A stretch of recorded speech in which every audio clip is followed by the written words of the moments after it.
सुबह ऑफिस के लिए घर से ऐसे निकलते हो जैसे जेल से कैदी निकलता हो। पूरे घर की जिम्मेदारी तो मुझे उठानी पड़ती है, फिर तुम्हें घर में अच्छा क्यों ही लगेगा? बोलो, आखिर यहाँ तुम्हारा अपना है कौन? बीवी बच्चे तो तुम्हारे अपने हैं नहीं, तुम्हारे अपने तो बस अम्मा बाबूजी हैं, बस। अब दफ्तर में आपको क्या ही काम रहता है, ये मैं भी जानती हूँ। ये क्यों नहीं कहते कि वहां जाकर फोन पर अपने अम्मा बाबूजी से जी भर के मेरी शिकायत जो करनी होगी, क्योंकि वहां कोई आपको देखेगा नहीं। पर इतना याद रखो रवि बाबू, लौटकर तो घर ही आओगे ना। कुमुद फोन पर अपने पति रवि से कहती है। रवि बोला, ये कैसी बात करती हो? अगर मैं सिर्फ अम्मा बाबूजी के बारे में सोचता तो क्या उन लोगों को गांव में छोड़कर तुम लोगों के साथ शहर में रहता? तुम्हारे आराम और बच्चों की भलाई के लिए मैं तुम लोगों को अपने साथ रखता हूँ, फिर भी तुम हर वक्त मेरे माँ बाप को लेकर मुझसे झगड़ती रहती हो। आखिर उन्होंने तुम्हारा बिगाड़ा ही क्या है? अरे वो भी तो तुम्हारे अपने हैं, कोई दुश्मन नहीं है। कुमुद गुस्से में बोली, वो मेरे कोई अपने वपने नहीं है, वो तो मेरे लिए बस बोझ हैं। जब तक रहेंगे तलवार की तरह मेरे सिर पर लटकते रहेंगे। अब देख लेना, महीना भर हो गया ना कोई डिमांड लेकर फिर फोन करेंगे या यहाँ आ धमकेंगे और बोलेंगे, बेटा रवि आज हैंडपंप लगवाना है, कुछ पैसों की जरूरत है, या मोतियाबिंद का ऑपरेशन करवाना है, क्योंकि बहानों की तो उन लोगों के पास कोई कमी ही नहीं है। रवि बोला, सुबह भी तुमने बहस करके मुझे दफ्तर भेजा था, अब फोन किया है तो जरूरी बात बताओ, वरना फोन रखो, क्योंकि तुम्हारे पास अम्मा बाबूजी की शिकायत के अलावा कोई बात कहाँ रहती है।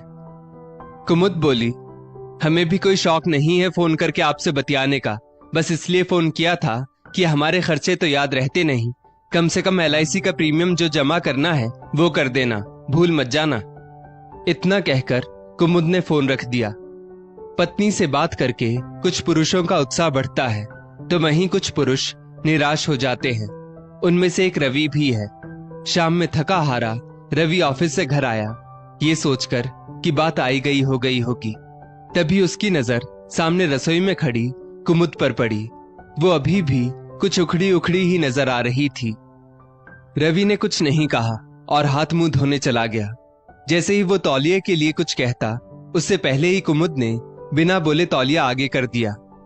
रवि बोला, कुमुद क्या बात है, अभी भी तुम कुछ उखड़ी उखड़ी सी लग रही हो। कुमुद ने गुस्से भरी नजरों से उसे देखा और भड़कते हुए बोली, आपको क्या है, फिर चाहे बेटी ड्राइंग क्लास से फीस ना देने की वजह से बेइज्जत होकर आ गई हो, या फिर बेटे को बस का किराया ना देने की वजह से पैदल स्कूल जाना पड़ता हो, आपको क्या है? आपको तो बस सुबह 9 बजे जाने और 8 बजे आने और फिर चद्दर तान कर सो जाने के अलावा कोई चिंता ही नहीं है, और ना ही मेरा कोई ख्याल है। बस ख्याल है तो अपने अम्मा बाबूजी का, उन्हीं की चिंता में ही बस डूबे रहो। कभी आपने ध्यान से देखा है मेरे चेहरे की ओर? ये झुर्रियां, ये उम्र से पहले पकते हुए बाल, अरे जवानी में ही बुढ़िया नजर आ रही हूँ। सभी औरतें पार्लर जाती हैं, पर मैं आज तक पार्लर के दरवाजे तक नहीं जा पाई, सिर्फ आपकी वजह से। और ये सब तो छोड़ो, गर्मी में बच्चे तप रहे हैं, कूलर की हवा अब काम नहीं करती, एक पुराना एसी लेने तक की हिम्मत नहीं हो रही है आपकी, तो फिर दफ्तर जाते ही क्यों हो? रवि चुपचाप कुर्सी पर नजरें झुकाए कुमुद की बातें सुन रहा था और अपनी नाकामयाबी पर शर्मसार हो रहा था। फिर रवि उदास स्वर में बोला, मैं बच्चों की परवरिश और तुम्हारी जरूरत तक का ध्यान नहीं रख पा रहा हूँ। मैं जानता हूँ ये मेरा कर्तव्य है, पर क्या करूँ, ये मेरा दुर्भाग्य भी तो है। कहने को देश तरक्की कर रहा है, लोग खुश हैं, पर मैं कैसे तुमसे कहूँ कि बढ़ती महंगाई और बेरोजगारी की वजह से अगर मैंने तनख्वाह बढ़ाने की बात की तो कंपनी मुझे बाहर का रास्ता दिखा देगी। और जरूरतों का क्या है, वो तो कभी कम नहीं होती। मैं उन्हीं जरूरतों के बोझ तले दबता जा रहा हूँ। अब तुम भी मेरी तकलीफ नहीं समझोगी तो कौन समझेगा? अब ये सब परेशानी तो मैं अम्मा बाबूजी से कह नहीं सकता। तुम जानती हो, बिजली के बिल से लेकर घर के राशन पानी तक की कीमतें आज आसमान छू रही है और पगार बढ़ने का नाम नहीं ले रही। पगार बढ़ने के नाम पर दफ्तर में धमकी दी जाती है कि नौकरी कभी भी जा सकती है, क्योंकि काम नहीं है ऑफिस में। इसलिए वही पुरानी पगार पर काम करना मेरी मजबूरी बन चुका है।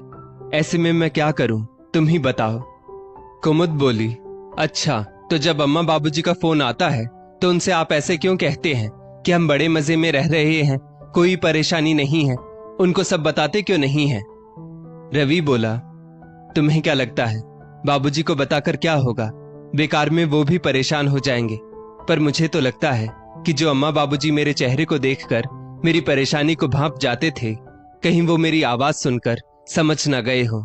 ईश्वर करे वो ना समझे हो, वरना मुझे ये लगेगा कि मैं किसी काबिल नहीं।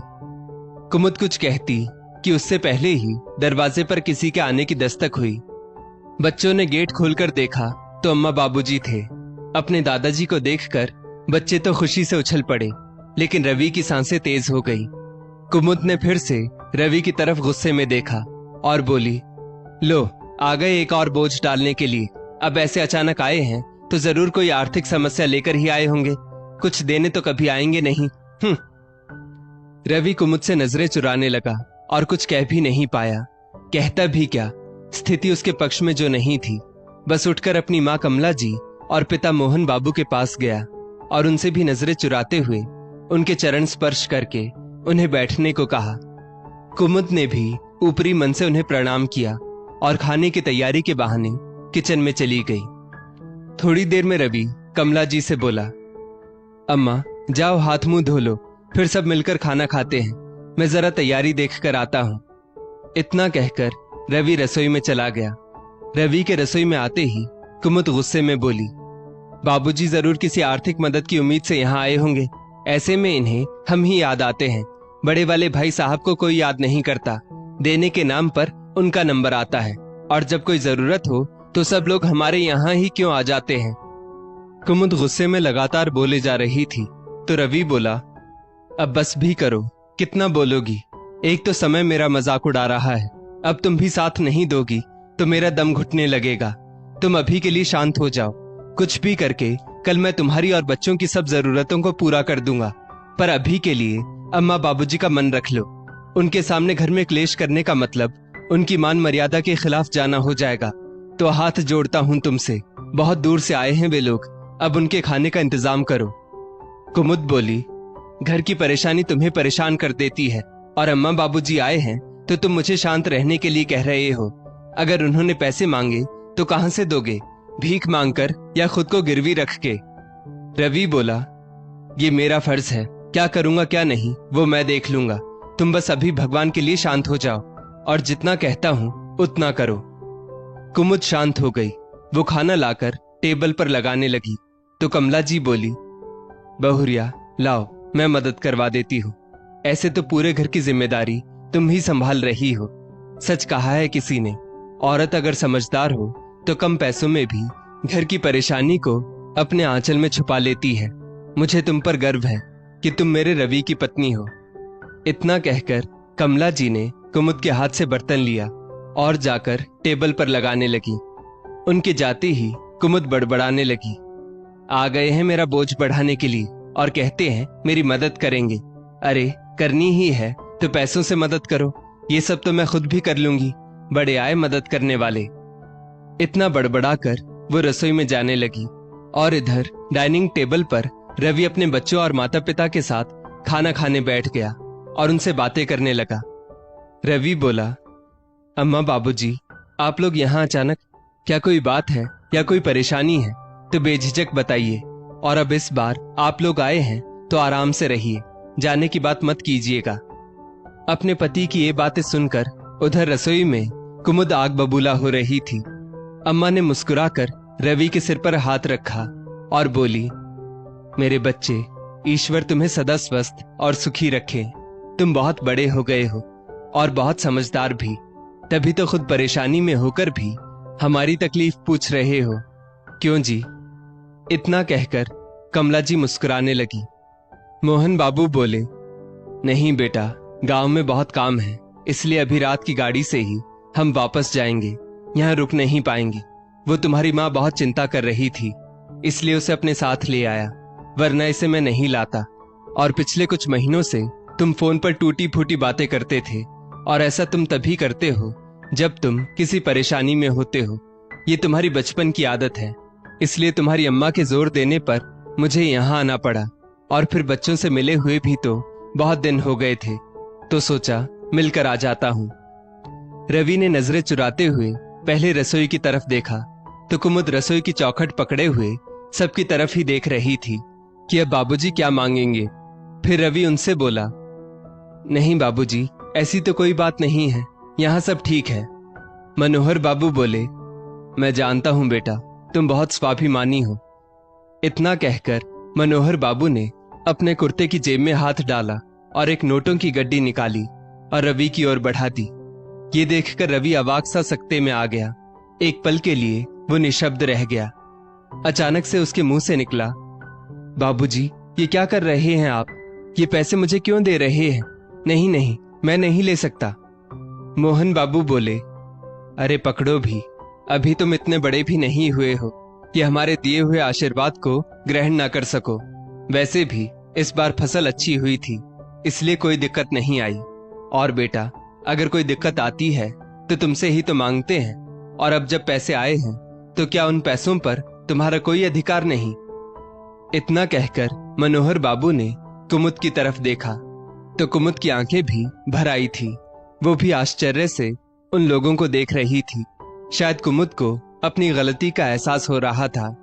तभी कमला जी ने अपने आंचल की गांठ से कुछ पैसे निकाले और कुमुद को देते हुए बोली, बहुरिया, ये तुम रखो। गृहिणी को अपने हाथ में भी कुछ पैसे रखने चाहिए। अब रवि के बाबूजी अगर अपने बेटे को दे सकते हैं तो क्या मैं अपनी बहू को आशीर्वाद नहीं दे सकती? और ये पैसे मैंने अपने घर खर्च से बचाए थे, तो इस पर तो मेरा अधिकार है, क्यों जी? मोहन बाबू बोले, बिल्कुल कमला, बच्चों की परेशानी को हम नहीं समझेंगे तो कौन समझेगा?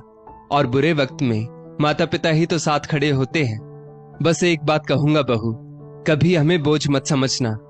हाँ, बोझ तो हम तब होंगे जब इस दुनिया से जाएंगे और अपने बेटों के कंधों पर होंगे, तब शायद उनका बोझ बढ़ेगा। हाँ हाँ। कुमुद की नजरें झुकी हुई थी। वो कमला जी के पैर पकड़कर बोली, अम्मा जी, आप बहुत अच्छी हैं। अगर कभी मेरी किसी बात से आपको दुख हुआ हो तो मुझे माफ कर दीजिएगा। रवि की भी आंखें भर आई थी और उसे बचपन के दिन याद आ गए। रवि बोला, बाबूजी, याद है आपको जब आप हमें स्कूल छोड़ते वक्त ऐसे ही हाथ में 4 आने पकड़ा दिया करते थे? पर बस अंतर इतना होता था, उस वक्त मेरी आंखें झुकी हुई नहीं बल्कि प्यार और दुलार से ऊंची होती थी। मोहन बाबू बोले, बेटा, स्थिति हमेशा एक जैसी नहीं होती। अब जब मौसम बदलता है तो स्थिति भी तो बदलती ही रहेगी, और तुम्हारी नजरें आज भी नीची नहीं होनी चाहिए, क्योंकि इसमें तुम्हारा कोई दोष नहीं है। समय है, आज खराब है तो कल अच्छा भी होगा, इतना याद रखना। इतना कहकर वो लोग बच्चों को आशीर्वाद देकर वहां से चले गए। आज कुमुद की आंखों में आंसू थे। वहीं रवि गर्व से अपने माता पिता को जाते हुए देख रहा था। कुमुद रवि से बोली, मुझे माफ कर दीजिए, मैं बहुत गलत थी। जो आज तक मैंने अपने सास ससुर को बोझ समझा, आज उन्होंने हमारे बुरे वक्त में हमारा साथ दिया। मैं आपको वादा करती हूँ, आज के बाद आप मेरी किसी बात से निराश नहीं होंगे। मैं भी अम्मा की तरह हर परिस्थिति में आपके साथ खड़ी रहूंगी। बस एक आखिरी बार मुझे माफ कर दीजिए, वरना मैं अपनी ही नजरों में गिर जाऊंगी और कभी आईने के सामने खुद से नजरें नहीं मिला पाऊंगी। रवि ने मुस्कुराते हुए कुमुद को माफ कर दिया और गले से लगा लिया और बोला, याद रखो कुमुद, बच्चों के लिए माँ बाप बोझ बन जाते हैं, पर माँ बाप के लिए बच्चे कभी बोझ नहीं बनते। वो हमेशा उनका ध्यान रखते हैं, चाहे परिस्थिति कैसी भी हो, वो साथ नहीं छोड़ते। यही बात अब तुम्हें हमारे बच्चों को समझानी होगी। कुमुद बोली, मैं आपकी बात से पूरी तरह सहमत हूँ। बस भगवान मुझे माफ कर दे, क्योंकि जिन सास ससुर को मैंने आज तक बोझ समझा, उन्होंने ही हमें बुरे वक्त से निकाला और मुझे एहसास दिलाया कि माँ बाप कभी बच्चों पर बोझ नहीं होते। दोस्तों, इस स्टोरी को लेकर आपकी क्या राय है? नीचे कमेंट करके जरूर बताइएगा, और ऐसी ही और भी बेहतरीन वीडियोस के लिए हमारा पेज जरूर फॉलो करें। धन्यवाद।